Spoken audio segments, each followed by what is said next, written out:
اگر تم امیر المومنین، اخی رسول، وسیع رسول اور نبی پاک صلی اللہ علیہ وآلہ وسلم کے بعد اس کائنات میں سب سے عظیم ترین شخصیت کے بارے میں یہ سوال کر سکتے ہو کہ کوئی روایت لاؤ کہ جس میں نبی پاک صلی اللہ علیہ وآلہ وسلم نے امیر المومنین کے حوالے سے لفظ خلیفہ کا استعمال کیا، انہیں اپنا خلیفہ کہا ہو، جانشین کہا ہو، نامزد کیا ہو، اگر تم کہہ سکتے ہو تو ہم بھی کہہ سکتے ہیں۔ آپ بھی ذرا پوری کتب اہل سنت، ذخیرہ اہل سنت سے ذرا ایک حدیث لا کہ نبی پاک صلی اللہ علیہ وآلہ وسلم نے حضرت ابو بکر رضی اللہ عنہ کا نام لے کر کے یہ فرمایا ہو کہ میرے بعد ابو بکر میرا خلیفہ ہے۔ السلام علیکم ورحمۃ اللہ وبرکاتہ۔ اللہم صلی علی محمد وآل محمد۔ محترم ناظرین، میں آپ کا بھائی قاری مزمل اعجاز الحسینی آپ کی خدمت میں ایک اہم موضوع پر گفتگو کرنے کے لیے حاضر ہوا ہوں۔ امید کرتا ہوں آپ میری ویڈیو کو بڑی محبت سے، دل لگی سے سنیں گے۔ کل کی بات ہے، میں نے علامہ یاسین قادری صاحب حافظہ اللہ تعالی، جو کہ وکیل اہل بیت ہیں، سلطان دلائل ہیں، یعنی کہ دلائل کی دنیا میں ان کا کوئی مقابلہ نہیں ہے، ان کی ایک ویڈیو میرے سامنے آئی جس میں وہ حضرت امیر کائنات، امیر المومنین، حضرت جناب علی ابن ابی طالب علیہ السلام کے حوالے سے بات کر رہے تھے، اور وہ ایک مولوی صاحب کا، کسی مولوی نے کوئی بات کی اور اس کے حوالے سے گفتگو کر رہے تھے اور اس کو رپلائی کر رہے تھے، جواب دے رہے تھے۔ اس مولوی صاحب نے یہ کہا کہ پوری کتب ذخیرہ اہل سنت میں آپ یہ ثابت کر دیں کہ نبی پاک صلی اللہ علیہ وآلہ وسلم نے کبھی بھی امیر المومنین علی بن ابی طالب علیہ السلام کا نام لے کر کے ان کے ساتھ لفظ خلیفہ استعمال کیا ہو۔ تو اس پر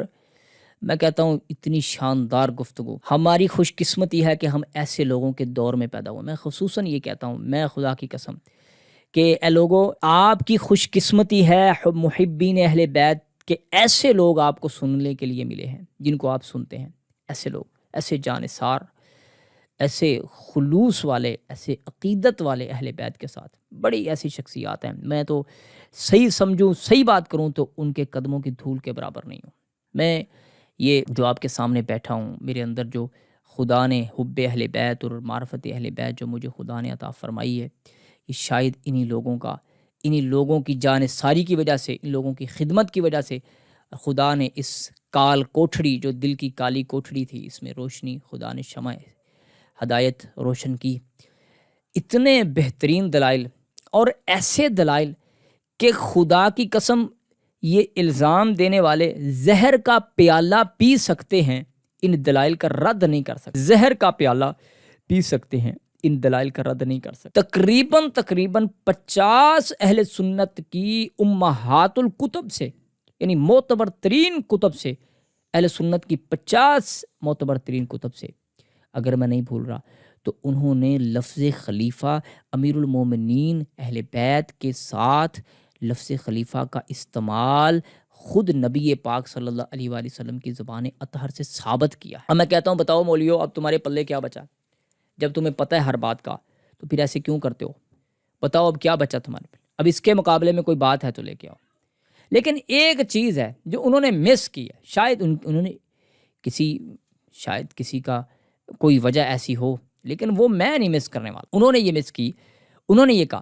جس نے یہ کہا کہ حضرت ابو بکر رضی اللہ عنہ نام کے پہلے خلیفہ، اس میں کوئی شک نہیں ہے، لیکن امیر المومنین کے ساتھ لفظ خلیفہ استعمال نہیں ہو، اس کے جواب میں انہوں نے اتنی ساری کتابوں کا حوالہ دے دیا۔ لیکن ایک سوال انہیں بھی کرنا چاہیے تھا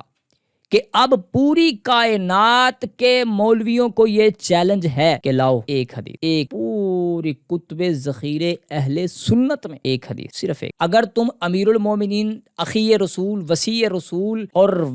نبی پاک صلی اللہ علیہ وآلہ وسلم کے بعد اس کائنات میں سب سے عظیم ترین شخصیت کے بارے میں یہ سوال کر سکتے ہو کہ کوئی روایت لاؤ کہ جس میں نبی پاک صلی اللہ علیہ وآلہ وسلم نے امیر المومنین کے حوالے سے لفظ خلیفہ کا استعمال کیا، انہیں اپنا خلیفہ کہا ہو، جانشین کہا ہو، نامزد کیا ہو، اگر تم کہہ سکتے ہو تو ہم بھی کہہ سکتے ہیں کہ تم بتاؤ، اچھل کے تم یہ گفتگو کرتے ہو۔ میرا یہ میں اپنی طرف سے لیکن انہوں نے اس چیز کو مس کیا ہے۔ میرا اگر پیغام ان تک پہنچ جائے تو انہیں یہ بندہ ناچیز فقیر کی، ایک طالب علم کی یہ گفتگو ان تک پہنچ جائے، تو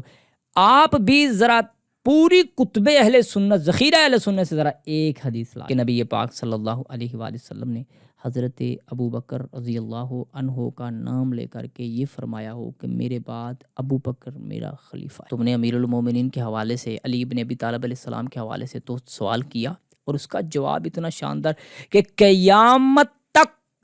تک، یہ مبالغہ نہیں ہے، مجھے کوئی یہ نہیں ہے کہ علامہ یاسین قادری صاحب کی طرف سے مجھے بڑے پتہ نہیں کوئی ان کی طرف سے کوئی وظیفہ مل رہا ہے یا کوئی پیسے مل رہے ہیں، میں ان کی وکالت کر رہا ہوں، نعوذ باللہ، نہیں، قیامت تک کے لیے، قیامت کی دیواروں تک اس ویڈیو کا کسی مولوی کے پاس جواب نہیں ہے۔ لیکن ایک فقیر کی طرف سے بھی سوال لے جائے نا، صرف ایک روایت صحیح سند، حسن جید سند کے ساتھ ایک روایت جس میں نبی محترم جناب محمد مصطفیٰ صلی اللہ علیہ وآلہ وسلم نے فرمایا ہو کہ میں چلا جا رہا ہوں اور میرے بعد ابو بکر رضی اللہ عنہ تمہارے خلیفہ، اور یہیں پہ بیٹھا ایک پیشین گوئی کر دوں،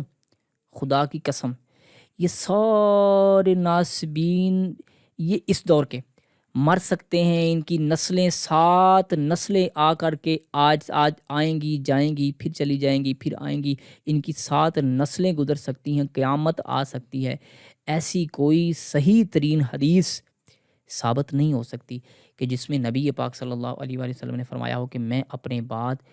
تمہارا خلیفہ حضرت ابو بکر رضی اللہ عنہ کو چھوڑ کے جا رہا ہوں۔ نہیں ہے، خدا کی قسم اہل سنت کا یہ متفقہ فیصلہ ہے کہ یہ جو خلافت ہے نبی پاک صلی اللہ علیہ وآلہ وسلم کے بعد، یہ مشورے کے ساتھ ہے، اس کے لیے کوئی دلیل، کوئی نص نہیں ہے۔ تو مجھے یہ بتاؤ،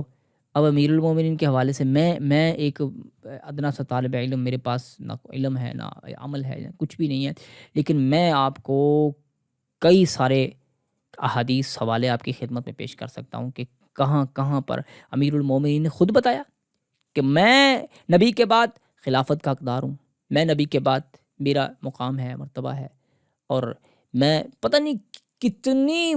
مرتبہ انہوں نے اس بات کا اظہار کیا، اور خود نبی پاک صلی اللہ علیہ وآلہ وسلم، خدا کی قسم یہ روز روشن کی طرح دلیل ہے، اس کے علاوہ کسی اور طرف ہمیں جانے کی ضرورت نہیں ہے۔ رسول رحمت صلی اللہ علیہ وآلہ وسلم نے فرمایا، تمام صحابہ کرام کو اکٹھا کر کے فرمایا، من کنت مولاہ فہذا علی مولا۔ آپ اپنی یہ ڈکشنری، آپ اپنی یہ جو ہے جناب لغت کی کتابیں، اپنا عربی، اپنی فہم، اپنا فراست، اپنا علم صرف و نحو ذرا رکھیں اپنے پاس، اپنی لائبریریوں میں بند رکھیں، ہم نہیں اسے ماننے والے۔ اس کی وجہ یہ ہے کہ میرے رسول نے بطور تمثیل اپنے آپ کو پیش کیا ہے، من کنت مولا،